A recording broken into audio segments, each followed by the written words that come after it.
Hey guys, I am back with Junie Jones, Chapter 3 of Junie Jones and her big fat mouth.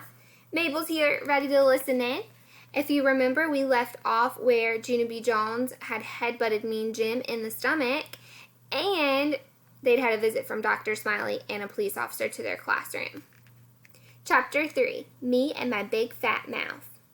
After school was over, me and my bestest friend named Grace walked to the bus together. Except for that Grace kept on wanting to skip, and I didn't. "How come you don't want to skip?" she said.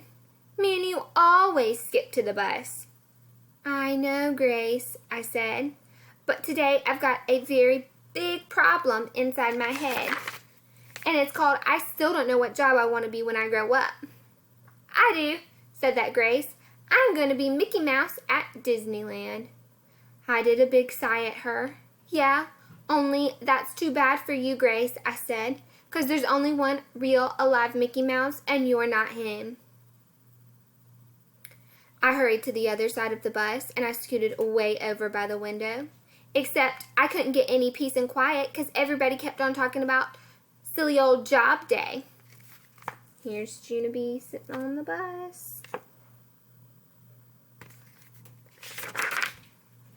"I'm going to be a famous singer," said a girl named Rose. "I'm going to be a famous baton twirler," said another girl named Lenny. Then a girl named Charlotte said she was going to be a famous painter. "Famous painters are called artists," she explained, "and artists are very rich." After that, I felt a bit cheerier, 'cause guess what? Grandma Miller says I paint beautifully, that's what. "Hey, maybe I'll be a famous painter too," I said. "I'm going to be a prison guard," said a boy named Roger. "My Uncle Roy is a prison guard, and he gets to carry the keys for the whole entire prison." Then my mouth did a smile, 'cause one time my dad gave me the key to the front door, and I unlocked it all by myself, and I didn't even need help.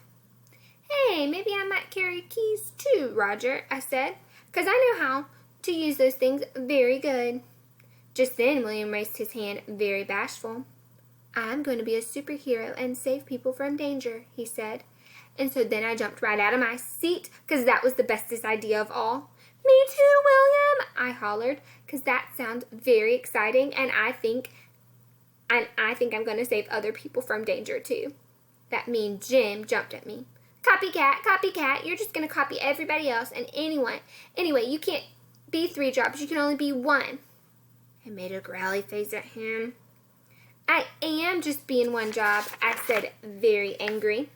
"It's a special kind of job where you paint and you unlock stuff and you save people, so there, ha-ha on you." Then Jim made a cuckoo sign at me. "Junie," he said, "Junie B. Jones, there's no such job in the whole entire universe." "Yes, there is too, you big meanie Jim," I yelled, "and it's the bestest job in the whole wide world." So here's a picture of what's happening on the bus.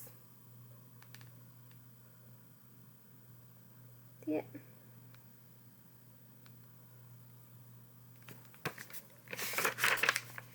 He crossed his arms and did a mean smile. "Okay, then what's the name of it?" he asked.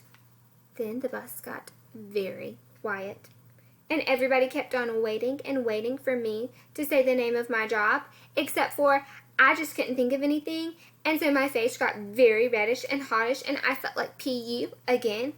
"See?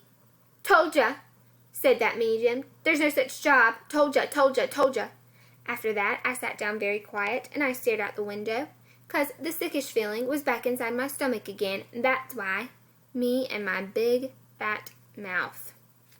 And that's the end of Chapter 3. We hope you enjoyed reading, right, Mabel? Mabel loves this story, and we're so happy to see you all. I had to wear my special shirt that has all your names on it because I'm missing you all so very much. I hope you're doing great. I miss you, and I hope we'll all be together very soon.